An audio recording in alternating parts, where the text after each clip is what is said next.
Donc le premier intervenant est le docteur Patrick Tellier. Il est médecin, je crois qu'il exerce à Pau, hein, si je suis bien renseigné. Et surtout, ce qui est intéressant, c'est qu'il a deux particularités.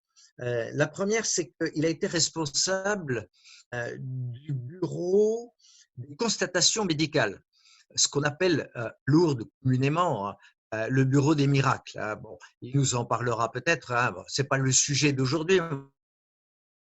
Voilà. Déjà, c'est une expérience assez unique, je pense, pour un médecin. Et ensuite, deuxième particularité, il s'est beaucoup intéressé aux expériences de mort imminente.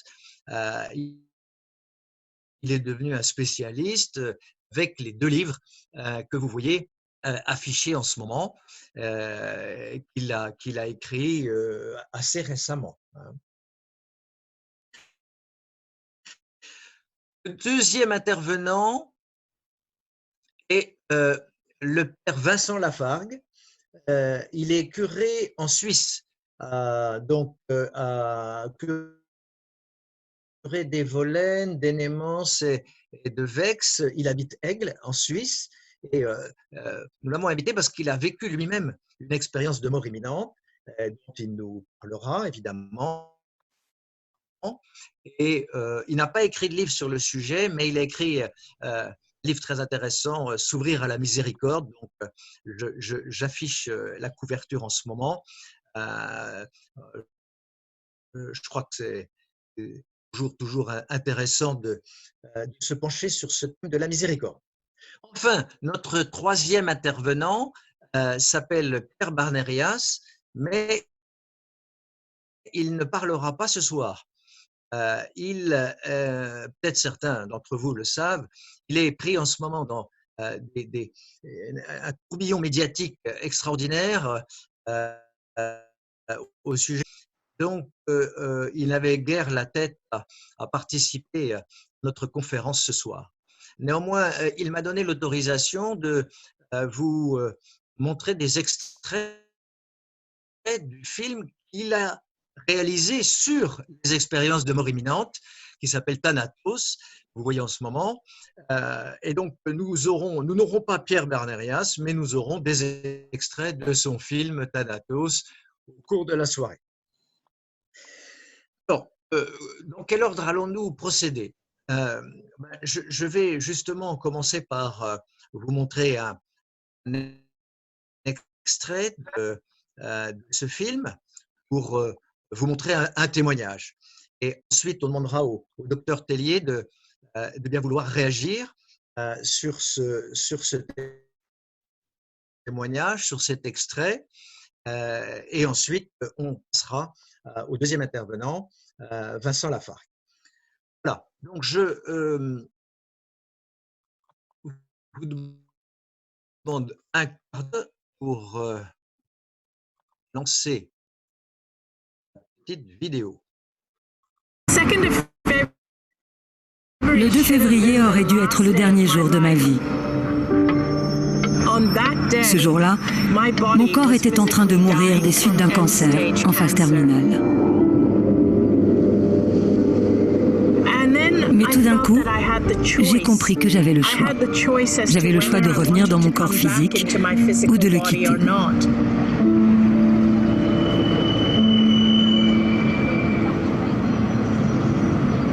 Anita est venue me voir et elle était terrifiée, bien sûr. Son état s'est dégradé assez lentement, mais c'était de pire en pire. Elle avait des grosseurs dans le cou. Elle devenait de plus en plus squelettique. Et elle m'a même dit « Brian, j'en peux plus, j'abandonne. » Elle en était arrivée à « J'abandonne. » J'avais plusieurs tumeurs. Certaines étaient aussi grosses que des citrons et partaient de la base de mon crâne, s'étendaient tout autour de mon cou, sous mes bras, dans ma poitrine, jusqu'à atteindre mon abdomen. Elle avait le souffle court. Ses poumons se remplissaient de liquide et elle était à bout. Ses reins ne fonctionnaient plus, son foie ne fonctionnait plus et son cerveau ne fonctionnait quasiment plus. Et donc elle a été emmenée en urgence dans une ambulance à l'hôpital. Et là vraiment, il n'y avait plus rien à faire. Cette personne devait mourir.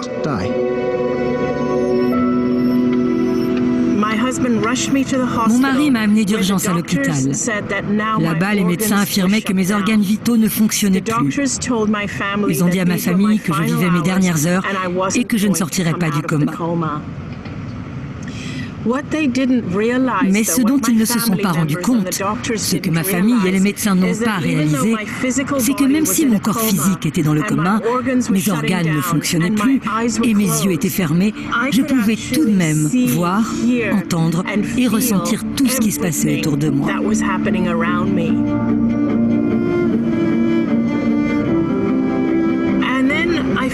Puis j'ai compris que j'avais le choix. Au début, je ne voulais absolument pas revenir, car mon corps était en train de mourir. J'étais en souffrance. Ma famille souffrait aussi de devoir s'occuper de moi. Donc je ne voulais vraiment pas revenir. Mais tout de suite après, j'ai compris que j'étais entourée de plusieurs êtres chers qui étaient décédés des années auparavant et qui tenaient à moi. J'ai compris que mon travail sur Terre n'était pas terminé selon eux. Ce n'était pas mon heure. Je devais revenir. Et si je choisissais de revenir à la vie, et avec cette connaissance acquise dans l'au-delà, mon corps guérirait très très vite.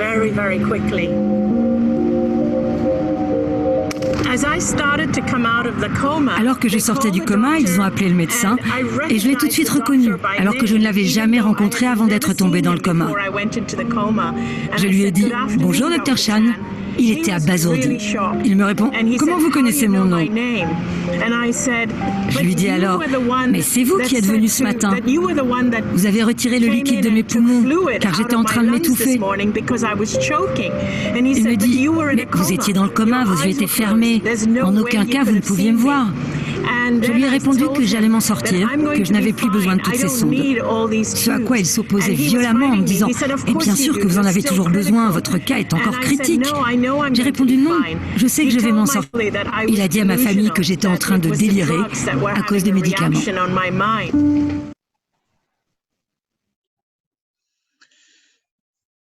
Voici pour le premier extrait. Je rappelle, là, il s'agit du film Thanatos. Donc, je vais demander maintenant au docteur Tellier de bien vouloir d'abord ouvrir son micro, bien sûr, et nous dire un peu ce qu'il pense de ce petit extrait, de ce témoignage. Est-ce qu'il s'agit de quelque chose que vous avez déjà rencontré fréquemment? Est-ce que ces questions de guérison peuvent être aussi autour des expériences de mort imminente? Donc, c'est votre expérience de médecin à laquelle je fais appel. Oui, bon. Oui, ça marche. Ah, tant mieux. Alors, excusez-moi, je ne suis pas chez moi, je ne suis pas sur mon ordinateur, etc. C'est un peu compliqué. Mais on va s'en sortir. Donc, vous me disiez, est-ce que ça se voit fréquemment, ce genre d'épisode de coma, de personnes dans le coma qui, d'une part, voit, entend et comprend ce qui se passe autour d'elle et qui peut le rendre après, à la surprise de tout le monde, et qui peut guérir aussi complètement de la maladie pour laquelle elle était dans le coma. Oui, c'est quelque chose qui se voit assez couramment. Ça n'est pas exceptionnel. Bon, c'est quand même assez étonnant en soi, bien entendu, mais ça fait partie des choses que l'on voit dans les expériences de mort imminente. D'accord? Oui. Oui, allez-y, continuez. Hein, donnez-nous votre expérience. Oui. Alors, les guérisons de maladies durant les expériences de mort imminente ne sont pas obligatoires. Ça arrive de temps en temps. Il y a par exemple, c'est quand même un sujet qui pose question, des aveugles, en particulier les aveugles de naissance, ça a été étudié très précisément, qui, durant leur expérience de mort imminente, voient clair Et quand ils sont revenus à la vie, se souviennent très bien d'avoir vu clair. Certains d'entre eux gardent leur cécité, d'autres sont guéris. Alors, c'est complètement inexplicable. Et c'est là où je rejoins, moi, mon expérience de Lourdes, c'est que là, il s'agit vraiment de guérison, je dirais, miraculeuse, parce que ce n'est pas le fait de faire une EMI qui va faire qu'on guérisse. Mais il arrive que durant une EMI souvent profonde, qui va très loin, là, on a généralement des guérisons. Comme celle de Anita, là, qu'elle raconte. Mais voilà. Alors, j'ai pas. Il y a un témoignage qui est assez extraordinaire, c'est celui du médecin chirurgien Eben Alexander, qui est un Américain, qui était un spécialiste donc, du cerveau, travaillant à Harvard, et qui est tombé lui-même malade. Il a fait une méningite à Escherichia coli, qui est extrêmement rare, et qui provoque un coma dont on s'en sort une fois sur 100, pas plus, et avec des séquelles. Pendant 8 jours, donc, il était dans le coma. Comme il était chef de service d'un hôpital, on l'a suivi comme le lait sur le feu. On lui faisait des examens matin, midi et soir. Et puis, personne n'osait le débrancher alors qu'on se disait qu'il était foutu. Et voilà que 8 jours après, il se réveille, frais et dispo, et sans séquelles, complètement guéri de sa méningite. Et là, il va être surpris parce que jusque-là, c'était le genre d'homme très matérialiste, très positiviste, qui ne croyait absolument pas à ces histoires d'expérience de mort imminente. Il ne voulait pas en entendre parler. Donc voilà qu'il la vit lui-même. Et il la vit d'autant plus fortement que durant son expérience, il a rencontré une femme qu'il le connaissait, une femme qui était déjà décédée. Et en cherchant bien, il s'est rendu compte que c'était une sœur biologique dont il ne connaissait pas l'existence et qui était en effet décédée avant lui. Et reprenant donc tous les examens qui avaient été faits durant son coma, il se rend compte qu'il n'avait pas du tout la possibilité d'avoir de la mémoire, une sensibilité, des sensations, quoi que ce soit, puisque son électroencéphalogramme était complètement plat. Et là, donc, il a été le premier surpris. Il y a réfléchi et puis il s'est rendu compte que ce qu'il avait vécu était vraiment très réel. Et il disait même hyper réel. Moi, j'ai déjà rencontré 2 fois quand il raconte son histoire, c'est assez étonnant. Au point de dire que maintenant, ce que je vis, ce n'est plus aussi réel que ce que je vivais quand j'étais dans le coma. Et peu de temps après, il a osé écrire un livre, Le paradis existe. Bon, pour un médecin américain, c'est possible. Un médecin français, il aurait plus de mal à écrire ça. Mais il démontre qu'il est allé au paradis et qu'il en est revenu. Voilà, ça c'est quand même un témoignage assez important que je raconte dans mon premier livre. Vous avez évoqué différentes profondeurs ou niveaux ou différents stades dans les EMI.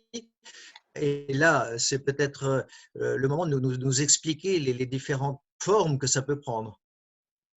D'accord, parce que la première chose à savoir, c'est que en cas de mort clinique, bon, moi j'en ai assisté quand même un certain nombre, qu'elle soit brutale ou non d'ailleurs, il ne va pas survenir forcément une EMI. Les EMI surviennent au maximum dans 12 à 18% des cas.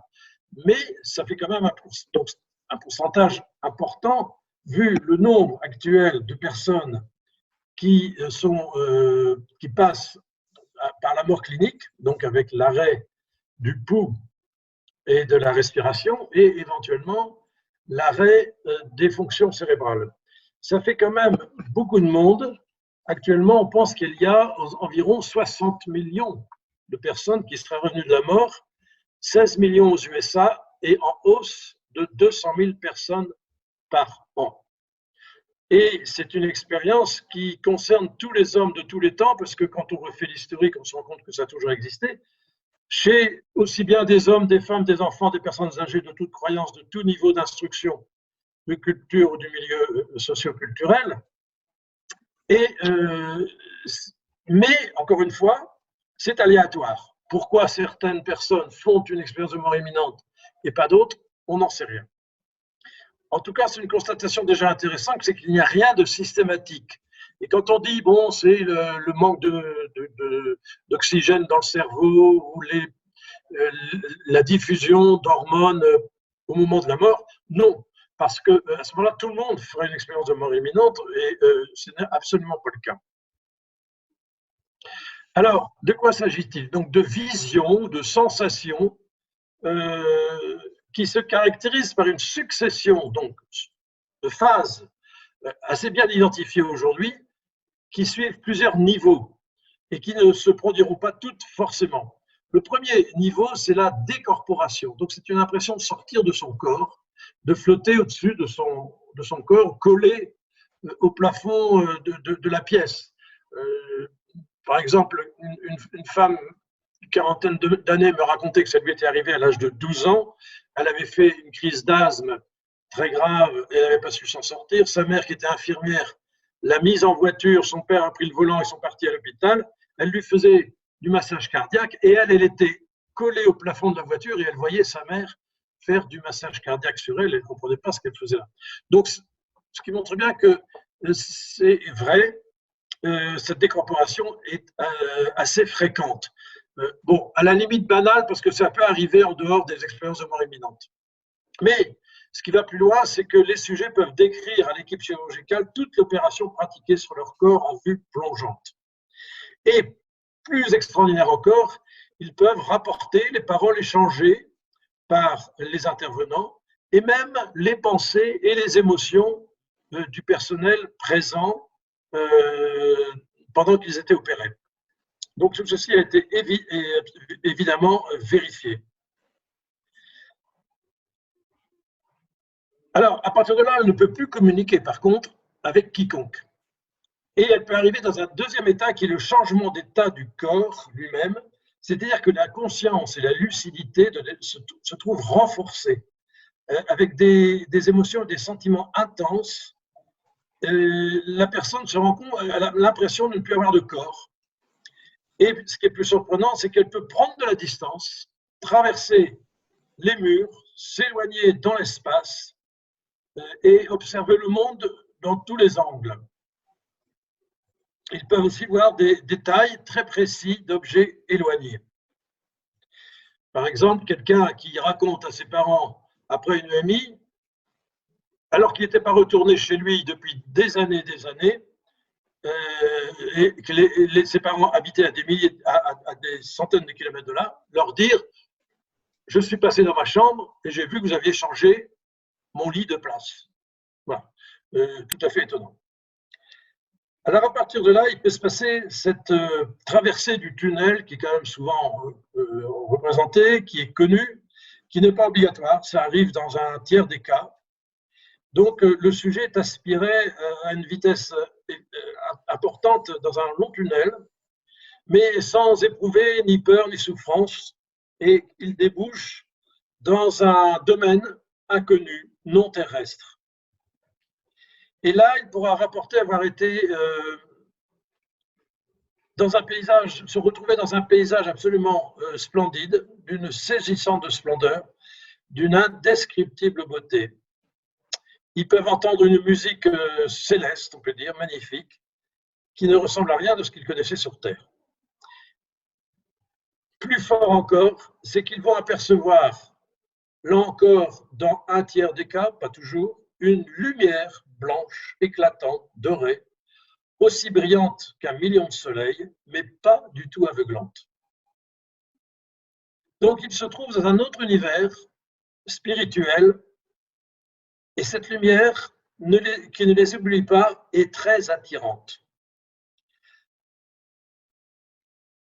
Ils rencontrent alors souvent d'autres êtres, des personnes de leur famille, décédés, des défunts, qu'ils ont connus ou qu'ils n'ont pas connus, mais qui se présentent à eux, et qui, avec beaucoup de bienveillance, donc ils ne sont pas des purs esprits, mais bien des corps spirituels, on peut dire, parce qu'ils les reconnaissent.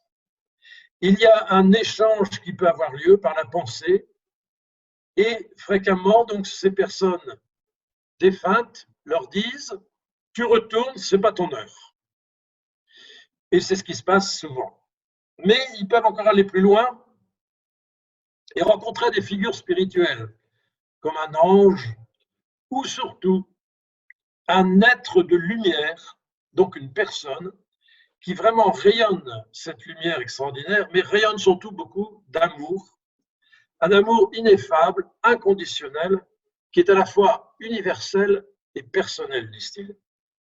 Donc cette lumière et cet amour se coulent dans la personne et leur apportent une sérénité incroyable. Ils disent qu'ils se trouvent à ce moment-là en symbiose avec tout l'univers. Alors bien sûr, les chrétiens désignent cet être comme étant Dieu, ou le Créateur, ou le Christ, ou Jésus. D'autres ne donnent pas de nom, mais sont absolument subjugués par cet amour incroyable qui émane de cette personne et qui se déverse en eux. Ils se sont sentis aimés comme jamais auparavant. Je lisais récemment un témoignage, une personne qui disait c'est comme 1000 mamans qui disaient à un enfant « je t'aime ».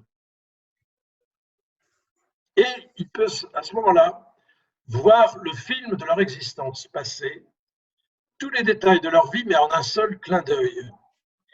Et l'être de lumière semble tout connaître de cette personne, lui posant la question « Qu'as-tu fait de ta vie ?» À la fois avec beaucoup de tendresse, sans blâme, sans reproche, sans culpabilisation, mais avec toute l'exigence de l'amour. Il n'y a pas de jugement, mais c'est le sujet qui comprend lui-même en quoi il a bien ou mal agi, faisant la vérité sur lui et revoyant toutes les conséquences de ses actes, ressentant tout le bien et tout le mal qu'ils ont pu faire aux autres, comme s'ils l'étaient fait à eux-mêmes.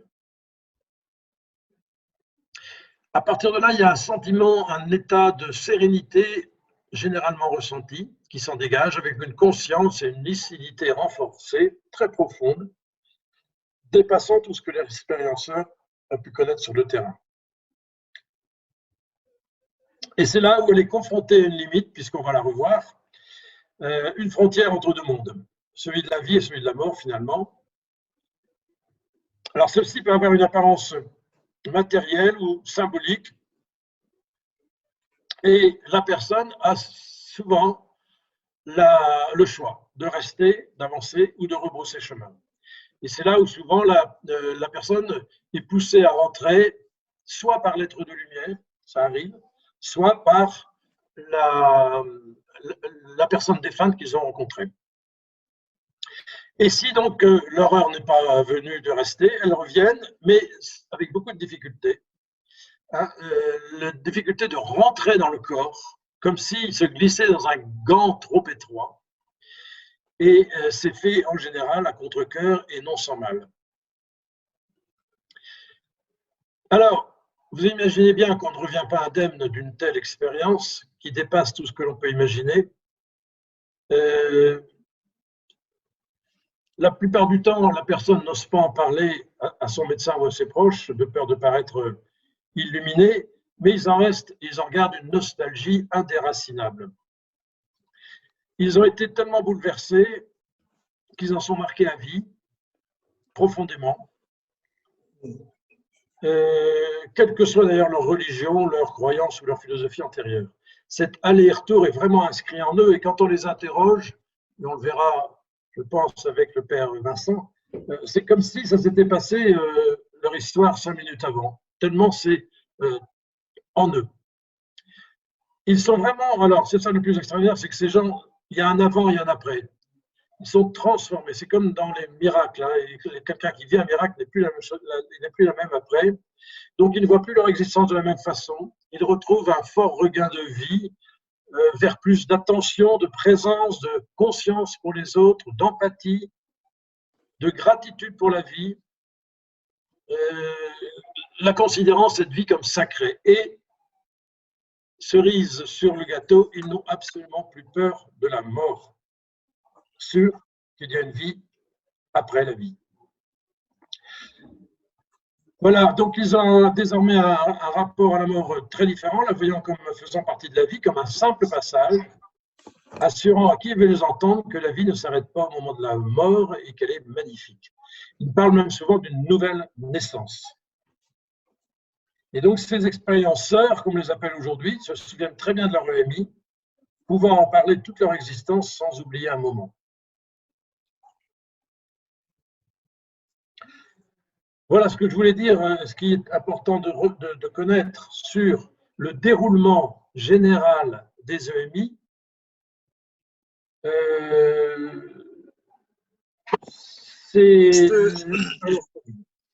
Oui, j'ai une question parce que il me semble qu'il existe aussi des cas qui ne sont pas aussi agréables, des expériences qui peuvent être angoissantes, des EMI qui ne seraient pas dans le schéma que vous dites, mais qui seraient beaucoup plus durs à vivre. C'est vrai?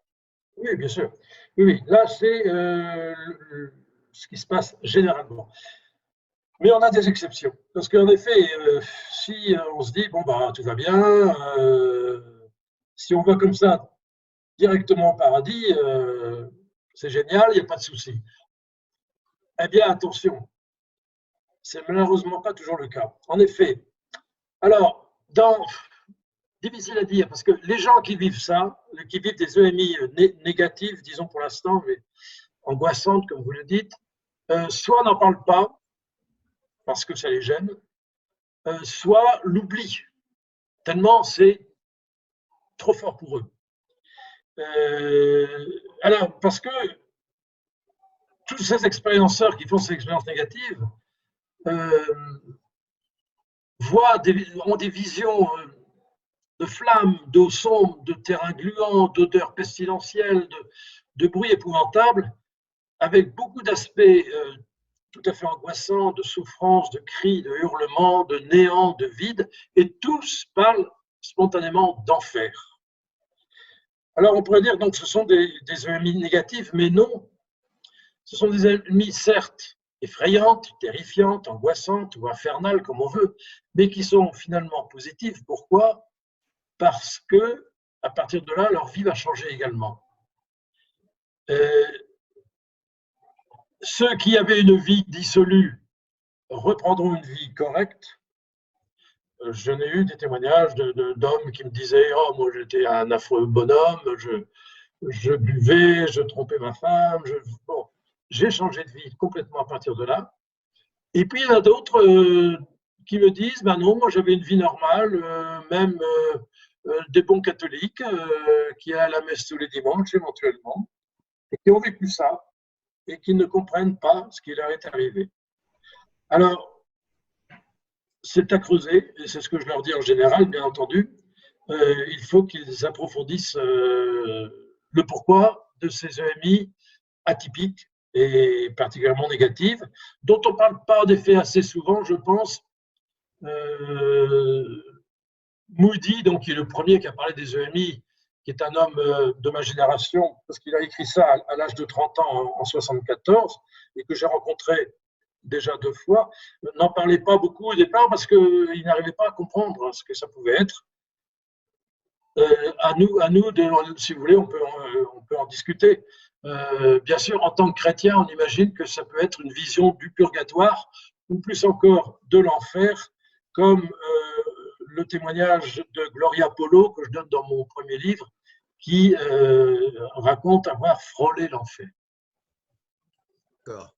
Mais bon, qu'en pense le corps médical aujourd'hui par rapport à tout ça? Qu'est-ce qu'on en dit? Je vous disais déjà que le corps médical, dans 95% des cas, est très sceptique par rapport à ces expériences de mort imminente. Parce que ça remet en cause un dogme qui n'a jamais été prouvé d'ailleurs, que c'est le cerveau qui est à l'origine de la pensée. Ce paradigme n'a pas, bon, est celui qui est admis aujourd'hui, mais il n'est pas du tout sûr que ce soit le cerveau qui soit à l'origine de la pensée à travers ces expériences de mort imminente. C'est vrai que ça pose question et bon, en général, on n'aime pas trop être mis en question quand on a appris ça. Le cas d'Eben Alexander est quand même intéressant parce que lui, il n'y croyait pas du tout, il a complètement changé d'avis. Et puis, il y a aujourd'hui donc des médecins, pas forcément croyants, mais qui veulent aller plus loin, qui ont eu beaucoup de témoignages de MI et donc qui se disent il y a autre chose. Il y a autre chose que ce manque d'oxygène ou que cette sécrétion d'hormones ou de produits du cerveau. Ils se rendent bien compte que ce n'est pas une hallucination. Les gens ne peuvent pas halluciner sur des choses qu'ils n'ont jamais vues. Il y a cette rencontre quand même avec des personnes décédées auparavant qu'ils n'avaient pas forcément connues, donc ils ne peuvent pas l'inventer, comme pour Eben Alexander. Il y a cette rencontre de cet être de lumière plein d'amour. Ce n'est pas parce qu'on manque d'oxygène dans le cerveau qu'on fait tout d'un coup la rencontre d'une personne plein d'amour et qui vous marque à vie.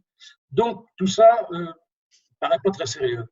Et ces médecins qui ont fait des expériences, qui ont relevé des cas, il y a le film Van Lommel, par exemple, en Hollande, il y a, je ne sais plus où j'en étais, mais donc, ces médecins donc, qui vont plus loin disent, eh bien finalement, est-ce qu'il n'y a pas une conscience supérieure au cerveau?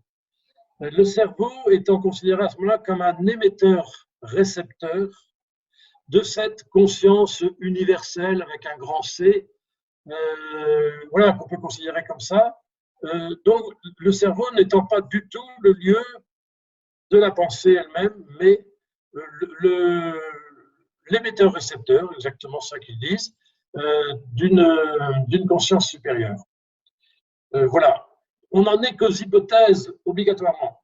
Je suis d'accord qu'on ne peut pas prouver une expérience de mort imminente.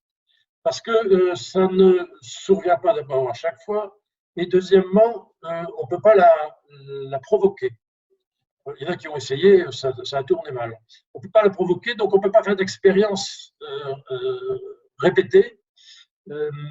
Donc, ce n'est pas un phénomène qui peut être prouvé. Je suis tout à fait d'accord.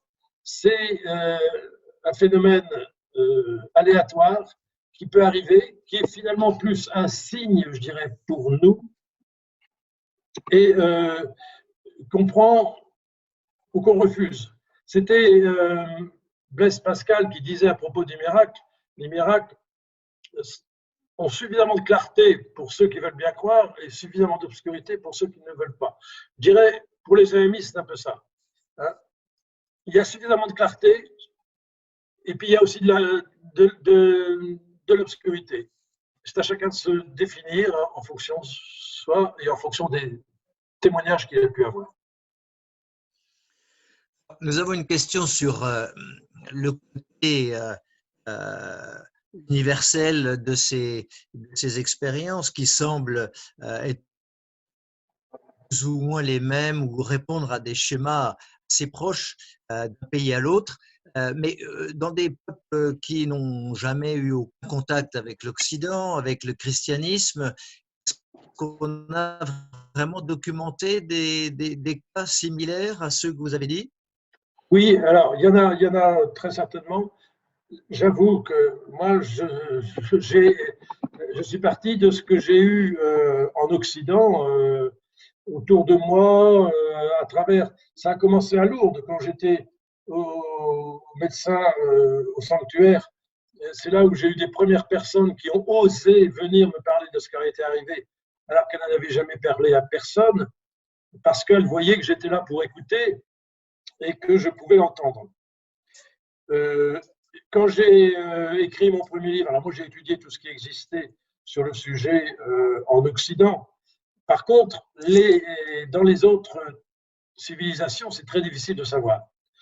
Très difficile parce qu'ils ne donnent pas de... c'est pas publié forcément. Par contre, j'ai eu quand même 3 musulmanes qui ont vécu ce genre d'expérience. Comme j'ai vécu au Maroc, je reste très branché sur le Maroc. C'était 3, alors 2 Marocaines et une Tunisienne. Une Tunisienne, par exemple, qui est venue me voir à la fin d'une conférence, c'était à Pamiers, en Ariège, et qui m'a dit, moi, je l'ai vécu, et je vais vous la raconter. Alors, on a passé le temps après pour l'entendre, et je l'ai re-rencontrée après à Lourdes, elle est venue me voir.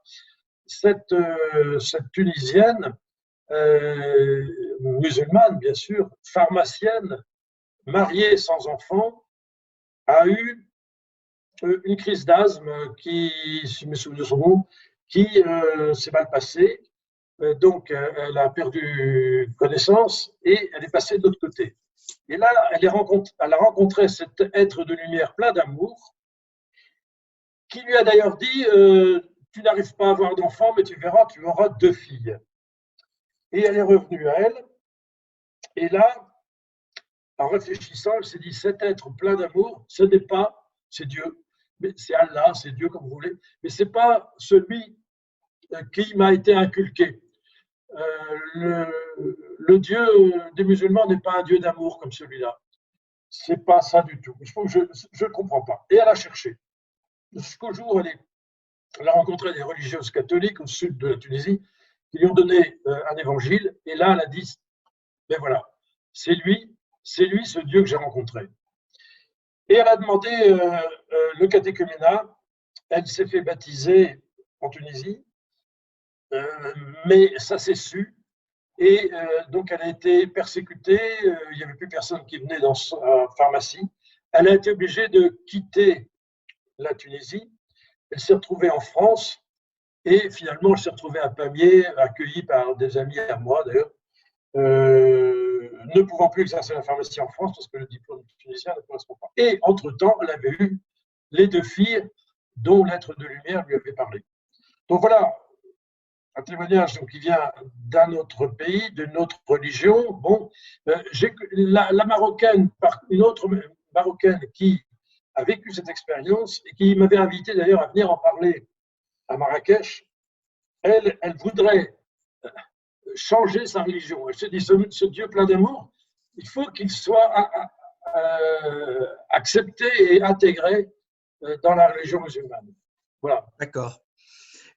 Une autre question qui m'arrive, comment se fait-il qu'on en parle depuis, vous avez dit les années 70, c'est ça, que ces choses-là n'aient pas été racontées dans les siècles passés? Alors, ça a été raconté dans les siècles passés quand même. Hein. Vous avez des exemples depuis le, je vais vous dire, non, je ne l'ai pas là, mais Saint-Martin, Saint-Grégoire, enfin, il y a d'abord des historiens qui l'ont raconté, vous avez des mystiques qui l'ont vécu comme Catherine de Sienne, Thérèse d'Avila, Anne-Catherine Emmerich, etc. Et d'autre part, par exemple, vous avez dans la littérature des exemples qui sont donnés. Mais en effet, d'une part, c'était rare, et deuxièmement, c'était difficile à communiquer. Aujourd'hui, premièrement, ce n'est plus rare à cause des moyens de réanimation. Hein, jusqu'aux années 60, moi quand j'ai fait mes études dans les années 60, on ne connaissait pas le massage cardiaque, on ne connaissait pas l'injection d'adrénaline, on ne connaissait pas le choc cardiaque. Tout ça est arrivé dans les années 70. Et donc, à partir de là, il y a eu des tas de gens qui seraient passés de l'autre côté et qu'on n'aurait pas récupéré, qui sont revenus. Et c'est bien pourquoi Raymond Moody, en 1974, a écrit son livre avec une expérience de quelques années seulement, mais il y en avait suffisamment de cas pour qu'il puisse sortir son livre Princeps. Et puis deuxièmement, grâce aux moyens de communication, c'est le moment d'en parler ce soir, avant on n'avait que le livre, aujourd'hui vous ouvrez YouTube et vous trouvez des tas de témoignages les uns après les autres, qu'il faut quelquefois prendre avec précaution. Hein. Il faut avoir un certain discernement parce que c'est toujours pareil, certains peuvent broder, en raconter, vouloir faire passer leurs idées. Voilà. Donc là, il est nécessaire d'avoir un minimum de discernement. Et justement, est-ce que vous avez une ou 2 clés pour nous aider à cerner le phénomène et pas aller vers les charlatans ou vers des gens qui brodent autour de tout ça pour se faire mousser? Les gens qui brodent, en effet, on sent très vite, enfin moi, bon, j'ai passé 12 années de ma vie à écouter les gens pour voir si ce qu'ils disaient était vrai ou faux, mais les gens qui brodent, on le sent très vite, c'est très, très intellectuel, on sent qu'ils ont appris quelque chose qu'ils répètent, Par contre, des gens qui ont vécu cette expérience, à un moment ou à un autre, il y a une énorme émotion en eux qui va sortir. Parce que c'est tellement extraordinaire ce qu'ils ont vécu là qu'ils ne peuvent pas ne pas être émus aux larmes en racontant leur histoire. Le dernier témoignage qu'on m'a envoyé, que j'ai écouté, c'était sur YouTube, Monsieur Jamin, si mes souvenirs sont bons, je n'ai pas toutes mes notes là parce que je ne suis pas chez moi, je suis désolé, mais il parle beaucoup, il est bavard, il raconte plein de choses. Sur le coup, je me suis dit, mais peut-être quand même, il en rajoute. Bon. Sauf à un moment, il dit, et j'ai rencontré une femme magnifique qui pour moi était la Vierge Marie. Et à ce moment-là, il se met à pleurer. Et on voyait bien qu'il ne pouvait pas l'inventer. Il ne pouvait pas l'inventer. Il a rencontré vraiment cette femme magnifique, pleine d'amour. Il ne pouvait pas dire autre chose que c'était la Vierge Marie. Et là, son cœur, à nouveau, est percé. Donc là, je suis persuadé qu'il a vraiment vécu cette expérience à un moment ou à un autre. Voilà. Il faut un petit peu de sagesse pour écouter, mais je crois qu'on se rend vite compte de la vérité. Et il y a quand même de très, très beaux témoignages sur YouTube. Alors, il y a également des gens qui, à partir de ça, essayent d'entrer en communication avec les défunts, essayent de garder un lien avec le monde des morts. Est-ce que ce n'est pas aussi un problème psychologique d'avoir vécu cela? Alors, c'est en effet un problème parce que, mais il n'y a pas besoin de faire une EMI pour avoir envie de communiquer avec les morts, malheureusement. Il est très fréquent, j'ai eu beaucoup d'exemples, que des personnes perdent des proches, un enfant, un parent proche, un conjoint, et dans les jours qui suivent, peuvent avoir des relations avec. Je me souviens d'une femme qui avait retrouvé son fils pendu dans l'escalier en rentrant chez elle. C'est quand même quelque chose d'épouvantable. Et elle me disait, dans les jours qui ont suivi, j'étais en contact avec lui. Et à un moment donné, il m'a dit, maman, tu sais, je suis sauvé. C'était quelques jours après. Et à partir de là, elle me dit, c'était fini. Et moi, ça m'a rassuré, ça m'a donné la paix. Et je crois que c'est vrai. Je suis persuadé que c'est vrai. Mais le danger, c'est de vouloir poursuivre ce dialogue. Parce que là, surtout, que ça arrive, très bien, mais il ne faut pas le chercher. Et si on continue à vouloir entretenir cette relation, ça peut s'envisager. Auquel cas, on ne sait plus très bien au bout d'un temps avec qui on est en contact. Parce qu'il y a des entités qui viennent se glisser entre la personne décédée et nous-mêmes. Et on peut très vite glisser sur autre chose, ou sur quelqu'un d'autre. Ce que les exorcistes appellent des âmes errantes, par exemple, des gens qui ont fait des morts violentes et qui ne réintègrent pas l'autre côté et qui veulent rentrer à nouveau dans un corps. Donc, c'est une expérience à ne pas poursuivre. Alors, bien sûr, il y a toujours eu des médiums, il y a toujours eu des gens qui ont dit « moi, je peux très bien avoir des relations avec des défunts sans problème ». Certains disent d'ailleurs « moi, je peux, mais vous ne le faites pas ». Bon, alors, c'est un peu compliqué.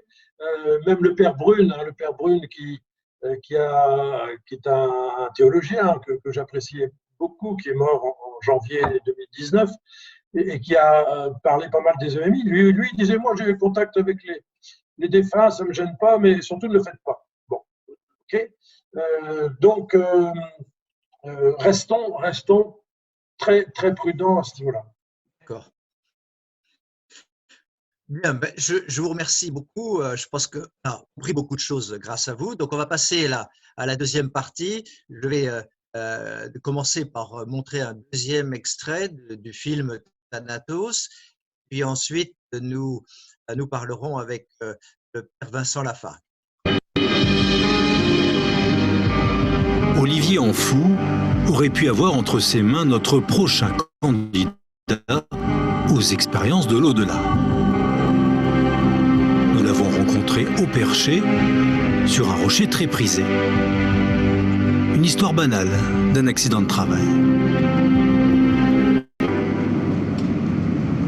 En 98, j'ai eu un accident sur un chantier à Paris avec une plaque-au-plâtre qui s'est cassée et puis est tombée sur le dos. J'ai eu besoin d'une opération à la colonne et donc j'ai été hospitalisé pour me mettre des plaques sur le dos. Ensuite, quand je suis rentré à l'hôpital, les médecins ils m'ont anesthésié. À mon anesthésie, je suis sorti de mon corps physique, mais je suis resté dans un coin de la salle d'opération. Avec un panorama en 360 degrés. Manuel s'amuse. Il va prendre en direct son premier cours de chirurgie. Et donc j'ai vu les médecins arriver avec du matériel, on va dire, le matériel hospitalier pour faire le travail d'opération, des machines, une perceuse, des tôles, on aurait dit des tôles en inox. Tout ensuite, le médecin il commençait à déconner un petit peu avec l'infirmière. En travaillant toujours. On aurait dit un carrossier qui travaillait sur une voiture. Et ensuite, on est venu me chercher et j'ai abandonné cette opération. Je suis parti.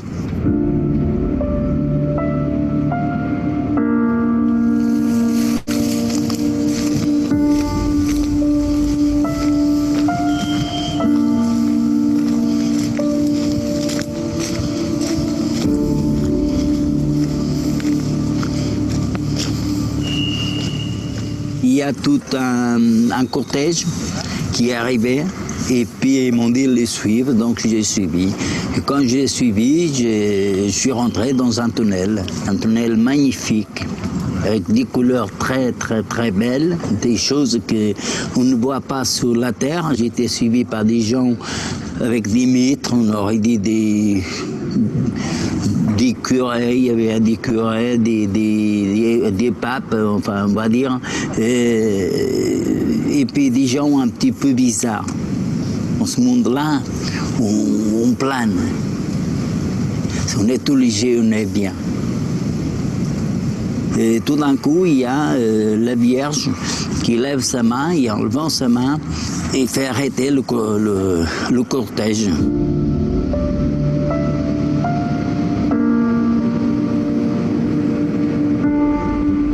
Donc, le cortège s'est arrêté et il parle, il dit écoutez, cette personne-là n'est pas encore le moment venu pour elle. Il y a encore beaucoup à faire sur Terre. Puis je respectais, je n'ai pas pu faire autrement.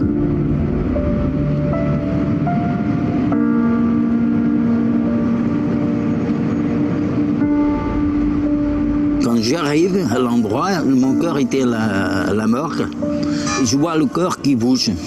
Aussitôt que le corps il bouge, je rentre dans mon corps. Et puis à partir de là, je ne me rappelle plus rien. Je me rappelle que je me suis réveillé dans une chambre de l'hôpital. Bien, donc maintenant je demande au père Vincent Lafargue de prendre la parole. Évidemment, ce qui nous intéresse, c'est de savoir d'abord votre propre expérience personnelle, parce que vous avez vécu quelque chose, donc on aimerait le savoir. Et ensuite, vous nous direz ce que vous pensez de cet extrait que je viens de montrer là. Ben, j'espère qu'on m'entend bien. Oui, apparemment, vous hochez la tête. J'aimerais déjà dire bonsoir à toutes les personnes. Je suis complètement éberlué de voir le nombre de personnes qui nous suivent ce soir et j'aimerais vous dire bonsoir à tous depuis la petite Suisse d'où je parle. Et je sais qu'il y a des personnes apparemment qui viennent encore de beaucoup plus loin que moi. C'est la magie d'Internet, ça. Bonsoir à tous. Et puis, merci beaucoup au docteur Tellier parce que c'est vraiment important d'avoir ce genre de témoignages et on les a pas toujours du monde scientifique et du monde ecclésial en même temps, parce que pour répondre à l'une des questions qui est apparue ici sur le groupe, la position de l'Église, elle est à mon sens bien frileuse sur les EMI pour l'instant. Il n'y a pas de position officielle. Et mon expérience de prêtre, en tout cas, c'est que c'est beaucoup plus facile d'en parler avec tout un chacun qu'avec mes confrères, et encore plus difficile avec ma hiérarchie. Donc, la position de l'Église, elle est étonnamment très scientiste, en fait, sur ces questions-là. Pour le moment, on a une Église très rationnelle, je trouve, trop rationnelle, certainement. Mais voilà, votre question était ailleurs. Je dois vous dire que je célèbre un anniversaire étonnant ces jours, et ce soir aussi avec vous. J'ai 20 ans. J'ai 20 ans depuis 4 jours, puisque j'ai vécu une expérience de mort imminente à la suite d'un accident de scooter le 14 novembre 2000, c'est-à-dire il y a 20 ans, à 4 jours près. Et pendant ces 20 années, chaque année, j'ai fêté cet anniversaire. J'ai fait en sorte de faire quelque chose de particulier, de célébrer la vie d'une manière ou d'une autre ce soir-là. Et j'ai eu la chance de pouvoir me rendre à Genève. Ce n'est pas très loin d'où j'habite, c'est à 1h30 de voiture, mais me rendre à Genève sur les lieux de l'accident, à l'heure même de mon accident, samedi soir, et de pouvoir prier à cet endroit-là, et ensuite de me retrouver avec des amis, c'était une expérience forte. Pour vous raconter ce qui m'est arrivé, donc eh bien, je viens de vous le dire, j'ai eu un accident de 2 roues assez violent, ce qu'on appelle une collision frontale à 50 à l'heure, ce qui fait 100 à l'heure dans un mur. N'essayez pas, ça ne va pas faire grand-chose au mur, mais à vous, oui, sûrement. Et donc, j'ai été cassé un petit peu de partout, une quinzaine de fractures. On m'emmène à l'hôpital. Ce soir-là, je dois vous dire d'abord que parce que c'est constitutif de cette expérience, je crois. Je dois vous dire que je dois la vie à une série de ce que je n'arrive pas à appeler des hasards ou des coïncidences, sauf à rappeler que le hasard est le nom que prend Dieu quand il agit incognito, comme disait Einstein, paraît-il. Mais voilà. Mon rapport à Dieu à l'époque, et c'est aussi important que je vous le dise avant d'aller plus loin, mon rapport à Dieu se bornait, si vous me passez l'expression, se bornait à l'engueulade relativement fréquente. J'étais pratiquant, j'étais comédien de métier, donc j'étais lecteur dans ma paroisse, mais je pratiquais lorsque j'avais à lire, c'est-à-dire pas tous les dimanches. Et j'étais plus souvent à rentrer dans des églises lorsqu'il n'y avait personne, pour aller allumer une bougie, mais surtout pour poser des questions à Dieu, pour lui demander des comptes, pour lui dire pourquoi il est arrivé malheur à tel ami, pourquoi le mal dans le monde, pourquoi. Des questions qu'on peut se poser à 25 ans, puisque j'avais 25 ans à l'époque. Voilà le lien que j'entretenais avec Dieu, même si je suis d'une famille catholique pratiquante. Ce soir-là, sur mon scooter, et c'est aussi important que je vous le dise, m'est revenu en tête un tic de langage que mes étudiants, car au-delà d'être comédien, je donnais aussi des cours, mes étudiants adultes m'avaient fait remarquer ce jour-là que j'avais un tic de langage. Je disais toujours le mot vite. On va vite faire un exercice, on va vite prendre une pause, je vais vite vous donner quelques informations, etc. Et c'était une trentaine de fois par heure de cours, c'était fascinant. Et de fait, j'allais très vite dans ma vie. Et ce soir-là, au guidon de mon scooter, sur lequel, en revanche, je respectais les règles de la route, là, j'allais pas trop vite, je me suis mis à réfléchir à ça une fois arrivé à un feu rouge. On était donc, je vous l'ai dit, le 14 novembre, petite pluie fine, brume, température proche de zéro, vraiment la température et le temps idéal pour faire du 2 roues, vous reconnaîtrez cela. Et à ce feu rouge, je me mets à parler à Dieu dans mon cœur, comme ça m'arrivait de temps en temps, en lui disant, mais je sais bien que je vais trop vite, que je fais trop de choses, que ma vie va trop vite. J'aimerais beaucoup m'arrêter, mais je ne sais pas comment faire. Parce que tout ce que je fais m'intéresse, me passionne et de toute manière, je ne peux pas m'arrêter comme ça. Et je lui lance ce défi dans mon cœur, je lui dis, eh bien, si tu es si malin, toi, et si tu existes vraiment, essaye de m'arrêter. Je n'oublierai jamais, évidemment, cette conversation, car conversation il y a eu. J'ai entendu alors dans mes oreilles, alors que j'avais la musique à fond dans mes casques, ce qu'il ne faut évidemment pas faire en 2 roues, j'ai entendu dans mes oreilles une voix que je connais bien depuis, qui n'a rien à voir avec la voix de ma conscience, que je connais aussi, mais qui est toute différente. Une voix très particulière, très douce, exactement comme si on avait arrêté la musique. Une voix qui me parlait à quelques centimètres de mon oreille, et comme vous m'entendez, je vous entends. Une voix qui me disait: «Est-ce que tu es bien sûr de ce que tu me demandes? Est-ce que tu es bien sûr de ce que tu me demandes?» Et j'ai répondu à haute voix cette fois-ci, à l'intérieur de mon casque de moto, j'ai répondu: «Oui», 2 fois, «oui». Et le feu est passé au vert, j'ai démarré. J'ai fait 100 mètres et c'est là que j'ai pris cette voiture de face. Alors, j'anticipe tout de suite la question, je ne prétends pas que Dieu conduisait la voiture, hein. Mais de fait, j'ai été arrêté pour le coup. J'ai été arrêté, plusieurs mois. J'en viens à, cette expérience qui nous réunit ce soir, en arrivant à l'hôpital, quelques dizaines de minutes plus tard, on me fait évidemment, on m'amène aux urgences, on me fait des radios, on diagnostique un certain nombre de de fractures, à la cheville, je vais le poignet également en miettes, et on voit assez vite puisque c'est la fracture dont je me plaignais, on voit une fracture du bassin, fracture, open book comme, on dit, ce qui parlera au docteur Tellier, j'imagine. Hem et c'est à peu près tout ce que l'on voit sur le moment. Au fond, les radiologues qui sont là, on est à l'hôpital universitaire de Genève, les radiologues ne prennent pas conscience, m'a-t-on dit après, de l'imminence de la perte de ma vie. Parce que j'avais une hémorragie interne, ce qui peut arriver, m'a-t-on dit, avec ces fractures du bassin qui entraînent parfois veines ou artères avec elles. La mienne avait entraîné plusieurs veines, semble-t-il. Et j'avais une hémorragie interne assez forte, mais qu'ils n'ont pas diagnostiquée, semble-t-il, tout de suite. Je dois ma vie, parmi tous les hasards de ce soir-là, au chirurgien qui m'a opéré et qui avait terminé son service et qui m'a dit, il m'a dit: «Je ne sais pas pourquoi ce soir-là, avant de partir à la maison, j'avais envie de reprendre un café». Et après être allé reprendre un café, il est passé à la radiologie avant de repartir et voyant le blessé qui était là, moi, il pose la question, au radiologue, il dit: «Qu'est-ce que c'est?» On lui explique et il dit: «Je peux voir les radios?»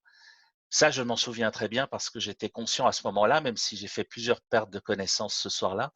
Et je le vois, tenant les radios, changer d'expression et dire, au bloc: «Tout de suite, tout de suite». Lui a vu évidemment ce qui était en train de m'arriver et qu'on n'avait pas forcément, on n'avait pas en tout cas mesuré l'urgence. Je suis parti dans les pommes à ce moment-là et mon souvenir suivant est, certainement quelques instants plus tard, est de le voir, courir à côté de mon lit dans un couloir. Et là, vous avez beau être à moitié dans le cirage, quand, des gens courent à côté de votre lit, vous imaginez bien qu'il y a un truc qui est en train d'aller de travers, quoi. Hem Et c'est à ce moment-là, semble-t-il, que, mon cœur s'est arrêté. Heu, je le sais parce qu'en ayant pu discuter avec le chirurgien, il m'a dit à ce moment-là, effectivement, que mon cœur s'était arrêté. Pour moi, c'est le moment où je pars au plafond, Donc, c'est assez évidemment particulier.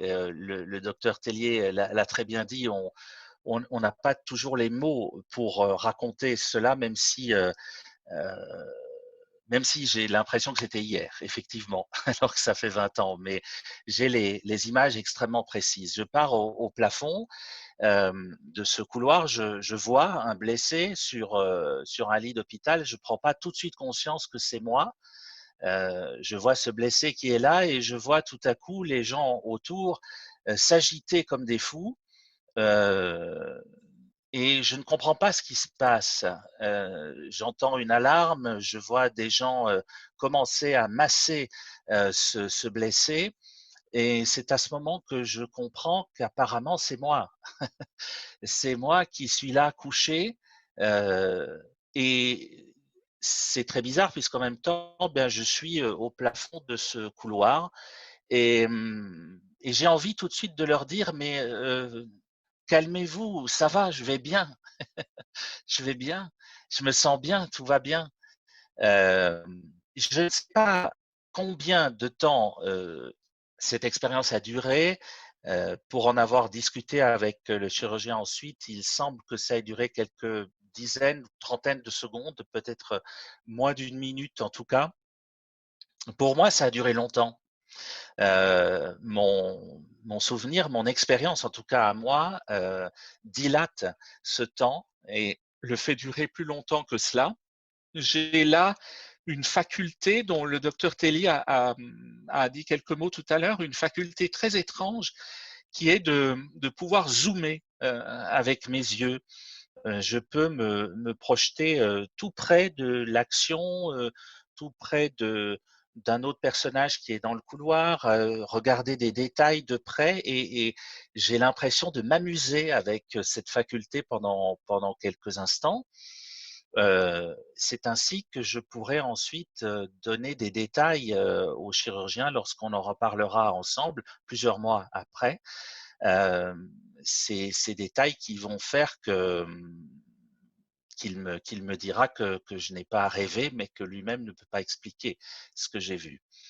Donc, j'ai quelques instants cette faculté de zoomer et j'étais en train, j'allais dire, de m'amuser avec ce zoom lorsque j'ai été aspiré par l'arrière. Et donc, comme je vous le disais, j'étais au plafond de ce couloir, donc aspiré à travers le plafond, semble-t-il, et retourné vers cette de tunnel que je n'ai pas vu noir pour ma part. Plusieurs personnes parlent de tunnel noir. La personne dans le reportage à l'instant a parlé au contraire d'un tunnel coloré. Pour moi, c'était un tunnel de lumière, mais avec en fond cette lumière extraordinaire que je ne peux pas décrire encore aujourd'hui autrement qu'en disant que c'est des milliards de fois plus fort que la lumière du soleil et pourtant c'est doux et ce n'est pas éblouissant. Alors ça paraît peut-être impensable, mais c'est difficile de plaquer des mots sur cette réalité-là. Cette lumière, je suis attiré vers elle en flottant, doucement, lentement. Et aujourd'hui encore, je ressens parfois cette présence qu'il y avait dans cette lumière. Il y avait une présence, c'est une évidence pour moi, et cette présence, je ne peux pas l'appeler autrement que amour. Je suis tenté comme prêtre d'y mettre le mot Dieu, bien sûr, mais c'est le mot amour qui vient à chaque fois lorsque j'y repense et lorsque je la ressens à nouveau. Alors comme Dieu est amour, ça tombe bien, hein, mais pour nous les chrétiens. Mais j'entends, souvent on m'a dit, mais est-ce que c'était Dieu, est-ce que c'était Jésus, est-ce que je n'arrive pas à répondre oui à cette question-là. C'était l'amour infini, cette présence. Je n'y ai eu droit que quelques instants. Contrairement à d'autres, je n'ai pas été plus loin, ce qui fait que souvent, quand on me demande de participer à des soirées comme moi, je suis pas très intéressant parce que je n'ai pas rencontré vraiment quelqu'un, j'ai pas revu ma vie, j'ai pas eu une personne qui m'a dit stop, comme dans le témoignage là, il faut qu'il retourne sur Terre, ou j'ai pas eu non plus quelqu'un qui m'a demandé si je voulais choisir. Il est clair que si on m'avait posé la question, j'aurais choisi de partir dans la lumière, sans aucune hésitation. De fait, je n'avais rien qui me retenait en ce bas monde. Je n'étais pas marié, je n'avais pas d'enfant à charge, je n'avais personne. J'ai une grande famille aimante, mais je n'avais personne à charge. Mais cette culpabilité dont a parlé le docteur Tellier, je l'ai ressentie en me disant, mais tu te rends compte que si on t'avait donné le choix, tu serais parti, quoi. Et peut-être ça aurait rendu certaines personnes, mes parents ou d'autres, inconsolables. Il y a comme ça encore parfois une petite culpabilité, mais elle est minime par rapport à une autre dont je dois vous parler dans un instant. Donc je suis propulsé dans mon corps. J'ai beaucoup apprécié, docteur, que vous parliez d'une chaussette trop étroite. C'est exactement ça. J'avais jamais entendu cette image. C'est exactement ça. Je suis propulsé dans un corps qui est trop petit pour moi. Et c'est une expérience extrêmement douloureuse parce que c'est comme si toutes les douleurs que j'avais auparavant à cause de ces fractures revenaient d'un coup. Ce qui rationnellement me paraît impensable, puisque bien sûr on m'avait injecté de la morphine, voilà. Mais c'est comme si toutes ces douleurs revenaient d'un coup, et c'est comme si je me retrouvais dans un corps en plomb, et impossible de bouger, de faire quelconque mouvement, mais une douleur atroce. Pour moi, mon expérience s'arrête là. J'ai été opéré 2 fois. J'ai passé plusieurs mois à réapprendre à marcher.